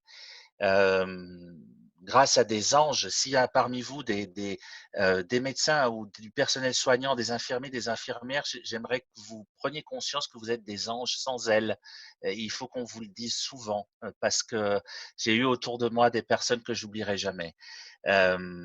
Et ce n'est que 6 mois après, en repassant dans la rue où j'avais eu mon accident, je n'avais plus de souvenirs. La vidéo s'était effacée, si j'ose dire, quelques secondes avant l'accident. Je n'ai d'ailleurs toujours pas d'image de cet accident. J'ai juste le bruit dans ma tête, mais je n'avais pas les souvenirs que je viens de vous raconter, le dialogue dans mon casque, les souvenirs de l'hôpital, tout s'était effacé. Et en repassant pour la première fois dans cette rue, c'est comme si quelqu'un appuyait sur play sur le magnétoscope, et tous ces souvenirs sont revenus d'un coup. Je n'y ai d'abord pas cru, et particulièrement au souvenir du couloir d'hôpital. Je me disais, mais tu as rêvé. Je ne connaissais pas, j'ai lu bien après le livre de Raymond Moody, je ne connaissais pas du tout ces expériences, je n'avais jamais entendu parler de tout ça. Et donc, c'est peut-être aussi ce qui a aidé à ce que je me dise, tu as rêvé, c'est des histoires, c'est des bêtises. J'ai mis donc plusieurs mois à en parler, et la première personne à qui j'en ai parlé, c'est le chirurgien qui m'a opéré. Et j'ai eu beaucoup de chance. Je dis j'ai eu beaucoup de chance parce que depuis, j'ai rencontré beaucoup de personnes qui ont vécu des expériences de mort imminente, et j'en ai rencontré très peu qui ont eu un contact sympathique avec le monde médical. Pour ma part, je pense que j'ai eu beaucoup de chance, vraiment, parce que cet homme m'a écouté et il m'a dit, est-ce que vous vous souvenez de certains détails? Est-ce que vous pouvez me raconter un dialogue? Est-ce que vous… Voilà. Et je lui ai raconté le massage cardiaque, je lui ai raconté le nom de son assistant qui était à côté de lui, et il m'a dit, vous ne pouvez pas vous souvenir de ce nom-là, vous n'avez jamais revu cette personne. Elle n'était là que ce soir-là. Je lui ai dit le numéro qui se trouvait au mur, je lui ai donné quelques détails comme ça. Et cet homme m'a écouté avec une grande douceur et m'a dit, vous n'êtes pas fou, je vous crois parce que ce que vous me dites est vrai. Le problème que j'ai avec ça, c'est que vous étiez cliniquement mort à ce moment-là, votre cœur s'était arrêté. et vous ne pouvez pas vous souvenir de tout cela scientifiquement. Ce que vous me dites, je l'entends, je l'accueille parce que c'est vrai, et moi, je ne peux pas l'expliquer. Mais ce que je vous recommande, des personnes, parce qu'il y en a d'autres que vous, peut-être de lire aussi certains livres, et vous verrez que vous n'êtes pas tout seul, et que ce que vous avez vécu n'est pas si rare que ça. J'ai remercié profondément cet homme, et plusieurs années encore après, j'ai eu l'occasion de le retrouver, de le lui redire. Voilà. Que dois-je vous dire encore? Eh bien que ce que disait le docteur Tellier tout à l'heure me touche aussi, parce que j'ai pas l'air comme ça. J'ai une formation de comédien, donc c'est facile de parler devant tout le monde, mais là je suis un peu à la torture, hein, et je m'arrache les tripes à chaque fois que je parle de cette histoire-là, parce qu'il y a une émotion que je contrôle mal, hein, en racontant tout cela. J'ai l'immense chance d'être devenu prêtre après. C'est évidemment pas innocent par rapport à l'expérience que j'ai vécue, mais comme prêtre, je peux annoncer, je l'ai fait cet après-midi, je vais le faire demain après-midi, je vais encore le faire vendredi, puisque j'enterre aussi, et particulièrement en ce moment en période de Covid, eh bien je peux annoncer la mort comme un passage, j'y crois dur comme fer, un passage vers quelque chose de doux, de paisible, vers l'amour. Et je ne rate jamais une occasion de le dire, parce que j'ai l'impression de brûler intérieurement de cette vérité-là, d'avoir à le dire et à le redire et à le crier. Il m'est resté, et c'est la dernière chose que je dois vous dire, il m'est resté de cette expérience 3 caractéristiques qu'apparemment nous sommes nombreux à avoir. La première, le docteur Tellier en a parlé, c'est de ne plus avoir peur du tout de la mort. Ça peut paraître étrange comme ça, mais si mon cœur s'arrête dans 2 minutes, c'est pas grave. C'est dommage pour la soirée, mais c'est tout. C'est pas grave pour moi. Je sais intimement où je vais, et ça me rassure beaucoup, et vers qui je vais. La deuxième caractéristique que nous sommes, semble-t-il, nombreux aussi à avoir, c'est d'avoir voulu changer de vie. J'ai rencontré des gens qui ont même changé de nom, ou changé de lieu de vie, qui ont tout abandonné. Jusqu'à il y a peu, je disais, moi, je n'ai pas changé de nom, jusqu'à ce que quelqu'un me dise, mais si, parce que maintenant on t'appelle père, et c'était pas le cas avant. Et c'est vrai, j'y avais pas pensé. J'ai aussi changé une part de mon identité. J'ai ressenti le besoin de changer profondément de vie. Et la troisième caractéristique qui va avec la deuxième, c'est de me mettre au service des autres. Et là aussi, semble-t-il, on est nombreux à avoir cette nécessité impérieuse de faire quelque chose de cette deuxième vie. Au fond, on m'a offert une partie gratuite, comme je dis parfois. On m'a offert une deuxième vie, il faut que j'en fasse quelque chose. Et c'est le seul sentiment de culpabilité qui revient parfois, c'est de dire pourquoi moi, je suis toujours en vie alors que d'autres jeunes ou moins jeunes ont vécu des accidents semblables et sont morts. Eh bien, pour chasser cette forme de culpabilité, je me dis que je dois vraiment faire quelque chose de cette deuxième vie, et me mettre le plus possible au service de mon prochain. Et puis avec le temps, en discutant avec quelques expérienceurs, comme on nous appelle, j'ai découvert que j'avais une quatrième caractéristique que le docteur Tellier a effleuré tout à l'heure. C'est difficile à expliquer comme ça. Ce sont des antennes à hypocrisie. Si quelqu'un me tient un discours qui sonne faux, c'est immédiat dans mon esprit et dans mon cœur, je le sais intimement. Et quand ça sonne juste, je le sais aussi. Et je peux vous dire que c'est pas la faculté la plus facile à vivre. Surtout comme prêtre, on rencontre quantité de personnes, et c'est assez douloureux de ressentir comme ça intimement quelqu'un qui sonne faux. Lorsque j'ai pu le vérifier, ça ne m'a jamais trompé. Je vois une question, faites-vous encore les choses vite? Non. Dans ma vocation de prêtre, on travaille avec l'inattendu, bien sûr, mais je pratique aussi régulièrement, grâce à une amie qui me l'a fait découvrir, je pratique régulièrement la méditation de pleine conscience, c'est-à-dire simplement ce temps où on essaye de se concentrer simplement sur l'instant, sur la respiration, sur nos pensées. C'est quelque chose qui m'aide beaucoup à ne pas retomber dans le fait de faire les choses vite. Je les fais plus vite maintenant. Je m'arrête volontiers devant un coucher de soleil, je m'arrête volontiers devant la nature, elle est belle en Suisse. Je m'arrête volontiers devant un visage aussi, et les vôtres sont merveilleux ce soir, mais je ne fais plus les choses vite. Voilà. Vous conduisez encore un scooter? J'ai repris, oui. J'ai mis plusieurs années à reprendre et à retrouver ces sensations, mais c'est un gros scooter aujourd'hui, beaucoup plus sécurisé. Mais je ne le fais qu'en été, lorsqu'il fait beau, lorsqu'il fait chaud, lorsque les routes sont sèches.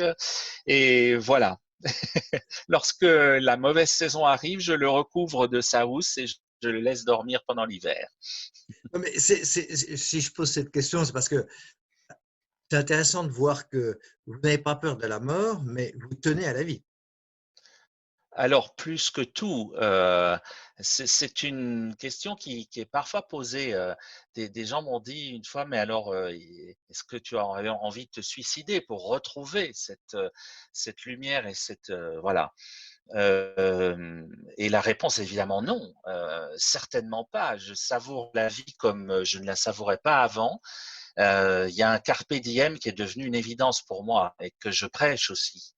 Donc, la vie s'arrêtera lorsqu'elle s'arrêtera. Comme je vous le disais, si c'est dans 5 minutes, c'est pas grave.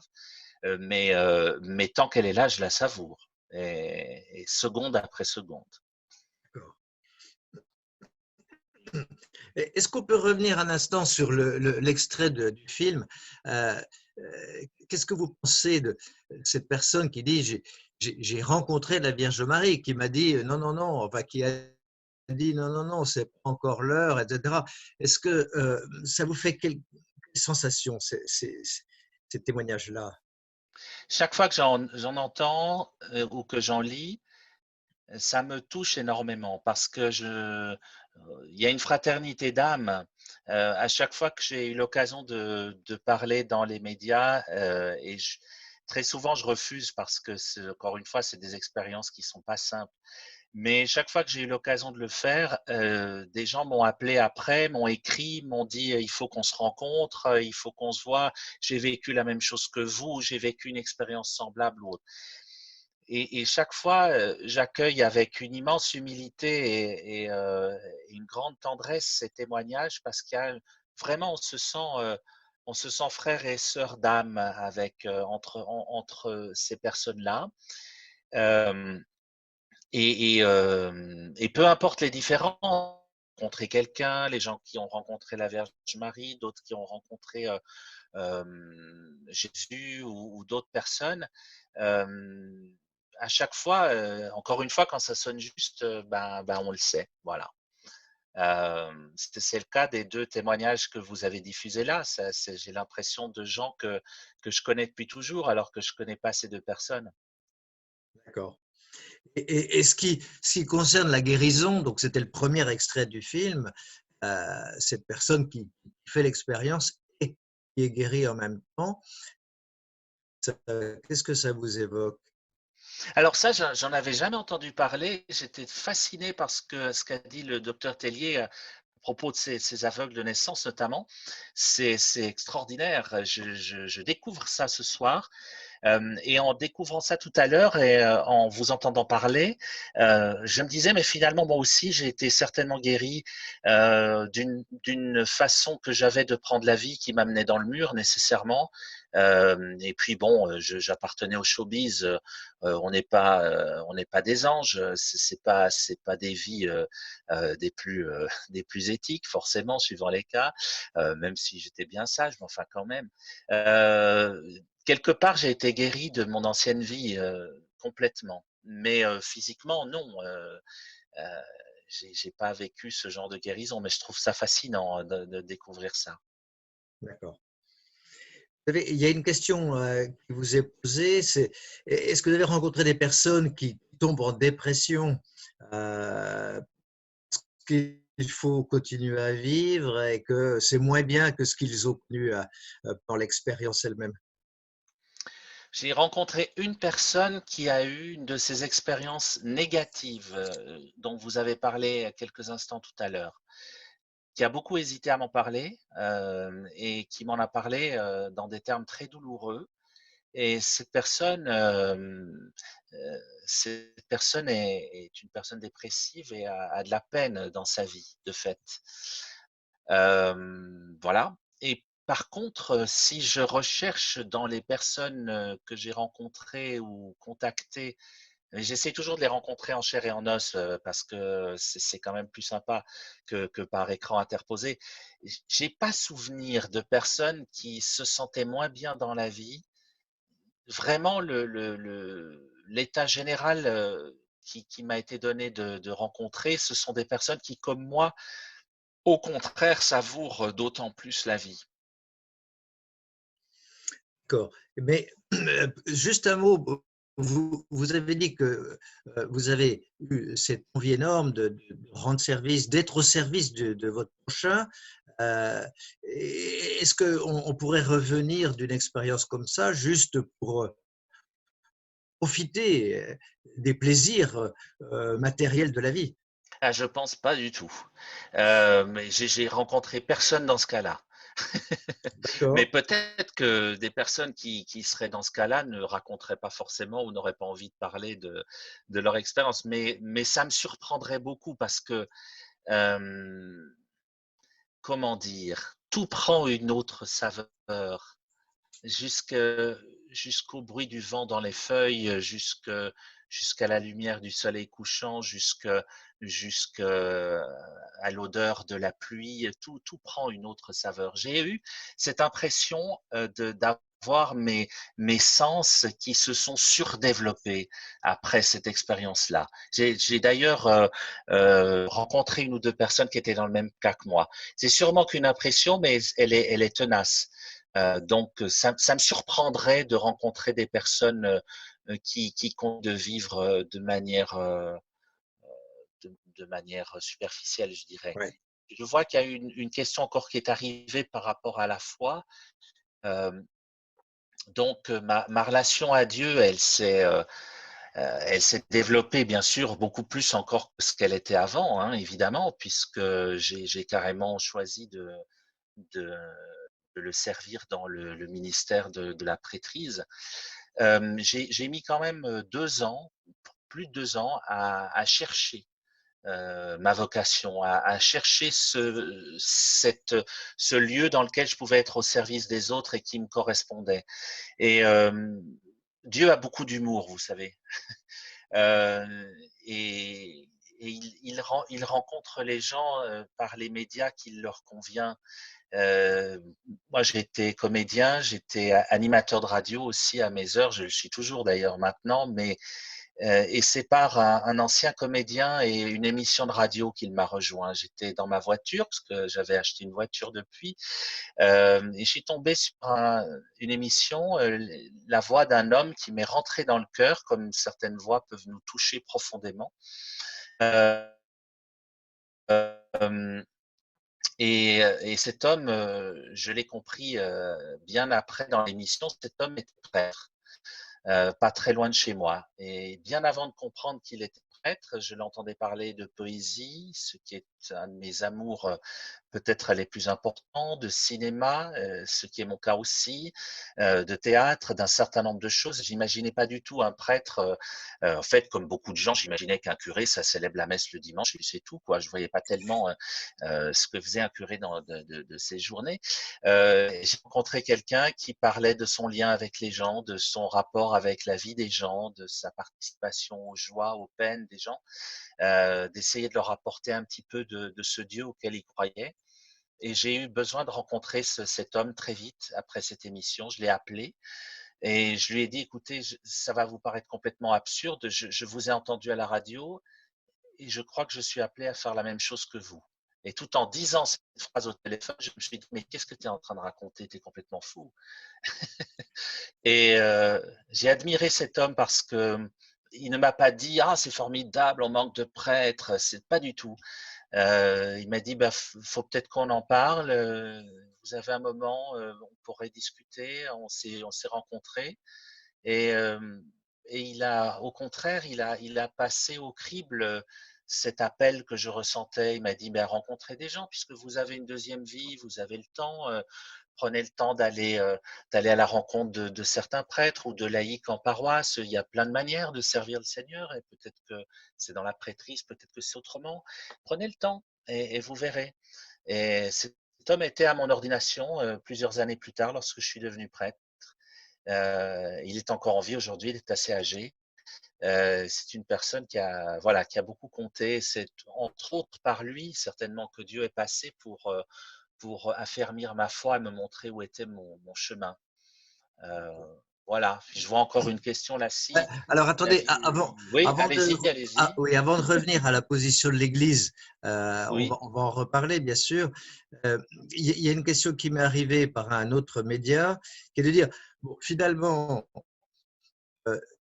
les expérienceurs ne retirent pas un message clair sur la manière de conduire leur vie, mais c'est qu'ils se sentent transformés de l'intérieur par l'expérience qu'ils ont vécue. C'est plutôt comme ça qu'il faut le comprendre. Ah oui, vraiment.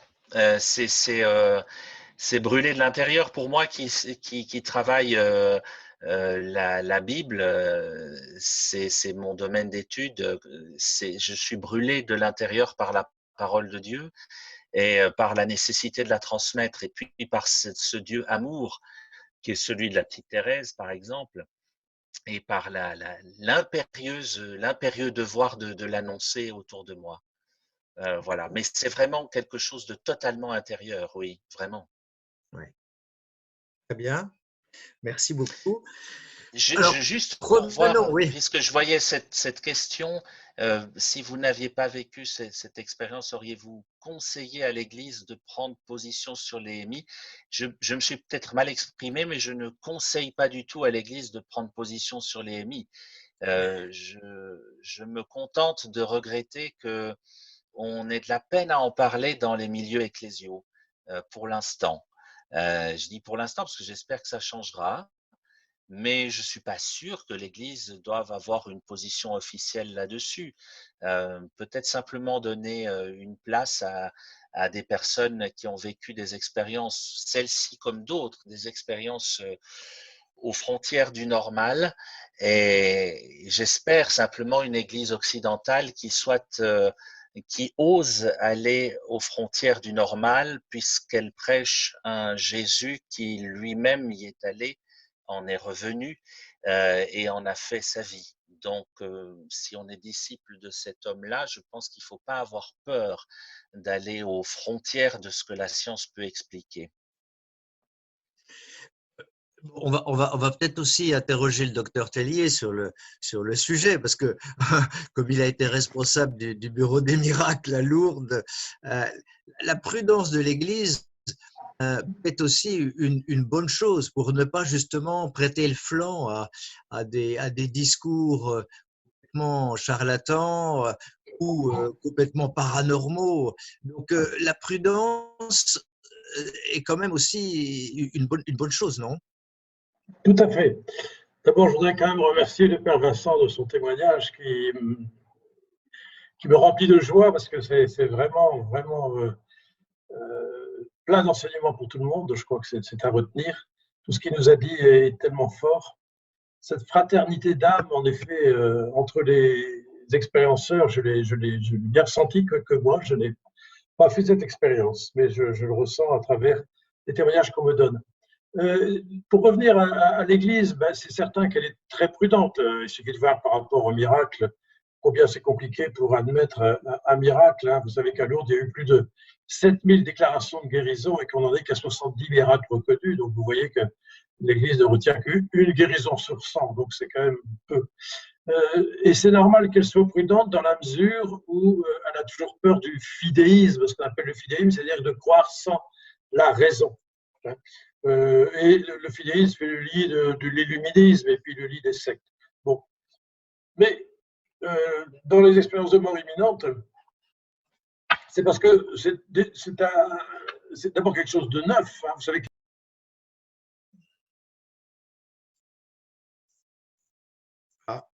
on vous a perdu.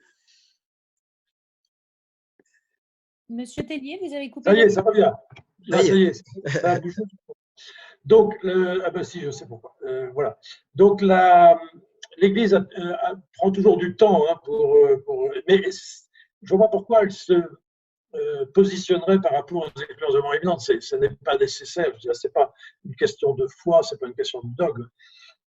Sachez quand même que mes 2 livres ont été préfacés par des évêques. Hein. L'évêque de Bayonne, Monseigneur Hayet, qui a préfacé mon premier livre, et l'évêque Monseigneur Léonard, évêque émérite de Bruxelles, Malines Bruxelles, qui a préfacé mon 2e livre. Et j'ai aussi mon cher confrère, l'archevêque de Paris, Monseigneur Aupetit, qui en parle. Voilà. Donc, individuellement, personnellement, ils peuvent s'engager. Mais n'attendons pas que l'Église fasse une encyclique sur les expériences de mort imminente. Le plus important, et le Père Vincent le disait, ce sont les fruits qui en découlent. Et les fruits sont beaux, sont merveilleux, exactement comme ceux qui vivent un miracle. Il y a des fruits, hein, et les personnes, comme il le disait, se mettent au service des autres. C'est vraiment incroyable. Moi, j'ai eu dernièrement une jeune femme de 40aine d'années, qui était à top niveau sur le plan scientifique, qui travaillait vraiment avec des gens qui faisaient des recherches inimaginables dans beaucoup de domaines. Une fois qu'elle a fait cette expérience de mort imminente, elle est tombée, ça a duré 10 secondes, on l'a réanimée 10 secondes après, elle était revenue à elle, mais elle a eu le temps de faire une expérience très profonde, et elle s'est dit, je ne peux pas continuer ce que je faisais avant, ça ne sert à rien. Et elle s'est mise à étudier la psychologie et elle est devenue sophrologue pour s'occuper des autres. Hein. Ça, c'est caractéristique de Père Vincent le disait, lui, il est devenu prêtre, mais c'est vraiment, vraiment très beau, quoi. Ce changement de vie. Il y a un avant, un après. D'accord, merci. Si j'ose, et ça fera sourire le docteur Tellier, je suis allé régulièrement à Lourdes accompagner le pèlerinage de Suisse romande et j'ai mis plusieurs années à découvrir cette phrase que l'on dit, que l'on attribue à Bernadette. Je ne suis pas chargé de vous le faire croire, je suis juste chargé de vous l'annoncer. Et lorsque j'ai découvert cette phrase, ça m'a rejoint au plus profond du cœur en disant mais c'est ça que j'essaye de dire aux gens à chaque fois qu'on me pose la question, on me dit est-ce que l'Église doit avoir une position officielle, est-ce que vous... Et chaque fois j'ai envie de dire mais je suis pas du tout chargé de vous le faire croire, je suis juste chargé d'en témoigner, c'est tout. Voilà. Tout à fait d'accord. Merci. Merci. Alors, bon, ceci dit, on peut quand même se dire que des gens peuvent utiliser ça et pour essayer de faire des raccourcis. Si j'écoute le Père Vincent, ben, je vais dire oui, ben voilà, il est devenu prêtre, donc il y a une espèce de lien rationnel et direct entre l'expérience de mort imminente et la conversion finalement. Et donc, je pense que c'est ce genre de lien dont il faut se méfier beaucoup et que l'Église, je crois, rejette en bloc pour qu'il y ait des facilités de ce genre dans la tête des gens. Il n'y a pas de lien. Il n'y a pas de lien de cause à effet, absolument pas. Chacun est tout à fait libre. Mais moi, je peux dire que j'ai d'ailleurs écrit un livre entier sur les miracles de Lourdes, Lourdes, terre de guérison, chez Artege, un petit livre, il a quand même 450 pages, mais c'est un livre que j'ai voulu en livre de poche à 9,50 €, donc c'est pas pour que tout le monde puisse le lire. Et je reprends toutes les plus belles guérisons que j'ai connues à Lourdes, qui n'ont pas forcément été reconnues miraculeuses depuis 150 ans, 160 ans maintenant. Et chaque fois, j'ai montré, parce que c'est ça qui m'a le plus frappé, que ces personnes qui avaient guéri changeaient de vie. Ils n'étaient plus les mêmes après. même ça pouvait être le petit-fils ou la petite-fille qui me disait, mais grand-mère ou grand-père, une fois qu'ils ont vécu quelque chose à l'autre, qu'ils ont raconté, qu'ils étaient très forts, qu'ils ont guéri de telle ou telle maladie ou d'une guérison intérieure, leur vie n'était plus la même après. Et quand j'ai retrouvé ça chez les expérienceurs, je me suis dit, là, il y a quand même quelque chose, une similitude qui est quand même frappante. Parce qu'il y a finalement un contact avec l'au-delà, un contact avec le surnaturel, un contact avec cet amour immense qui fait qu'on ne peut plus être le même après. Et alors, je dirais, n'attendons pas un miracle, ou n'attendons pas un accident, ou n'attendons pas d'être dans le coma, n'attendons pas une EMI pour faire cette expérience. Parce que finalement, le Seigneur ne demande qu'à se révéler à nous dans son amour. Hein, et tout l'enseignement de l'Église, c'est ça, s'il est bien fait. Et donc, voilà, faisons cette expérience de notre vivant, ce qui est déjà essentiel. Je peux dire que moi, je l'ai vécu, c'était en 1974 avec ma femme, le jour de la Toussaint. Donc, j'ai vécu cette expérience de l'amour de Dieu pour nous, pour moi et pour ma femme, qui a marqué ma vie jusqu'à aujourd'hui. Très bien, merci beaucoup pour cette belle conclusion. Est-ce que, Vincent, vous voulez dire un mot de conclusion? Je rejoins tout à fait ce qui vient d'être dit. Il m'est donné à de nombreuses reprises de témoigner dans des séminaires auprès de jeunes qui se posent la question de leur vocation. Et je m'empresse toujours de leur dire, après avoir témoigné, de leur dire, mais Dieu appelle de manière tout à fait banale et tranquille l'immense majorité des gens. Il n'y a pas forcément besoin de ce genre d'expérience pour être appelé. Mes amis m'ont simplement dit que d'une part, j'étais tellement violent avec lui qu'il était obligé de me secouer un peu dans l'autre sens s'il voulait me remettre dans le bon chemin, et que vu mon caractère, moi, il était obligé de m'appeler comme ça, quoi. En y repensant, je me dis qu'ils ont peut-être raison, j'en sais rien. Mais ce qui est important de dire, ce qui vient d'être dit, c'est que l'expérience de Dieu dans une vie, elle se manifeste de tellement de manières différentes et pas forcément dans l'extraordinaire. Prenez Élie à la montagne dans le premier livre des rois. C'est pas dans le tremblement de terre, c'est pas dans le vent de tempête, c'est pas dans le feu, c'est dans la voix du fin silence qu'il est là. Et ça, c'est certainement l'expérience d'une majorité de personnes. Donc voilà. Pas de voyeurisme par rapport aux expériences que nous avons vécues, ce serait déplacé. Merci beaucoup. Écoutez, d'abord, je vais essayer de remettre les slides que je voulais ont disparu, ce n'est pas grave.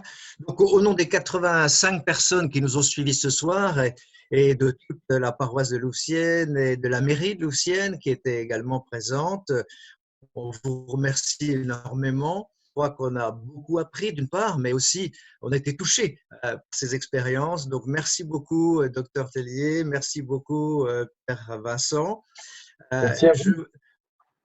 Je remercie également la mairie qui nous a aidés pour les moyens techniques pour organiser cette conférence en ligne. Je remercie le curé de Louvciennes qui est présent.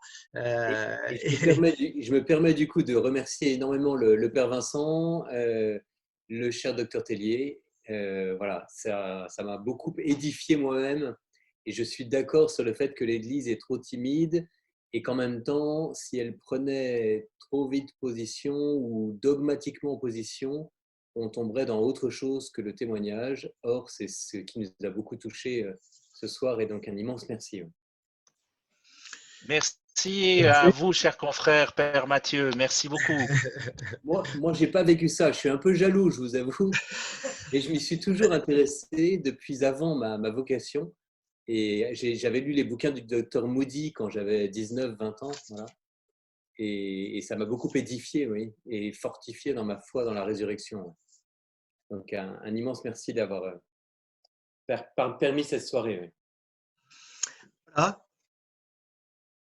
Bien, écoutez, on va se séparer. Juste un petit mot pour vous dire que le Forum Saint-Martin va poursuivre évidemment ses activités en 2021. Nous avons déjà 2-3 idées de conférences. On va également faire une lettre. On va essayer aussi de relancer des formations.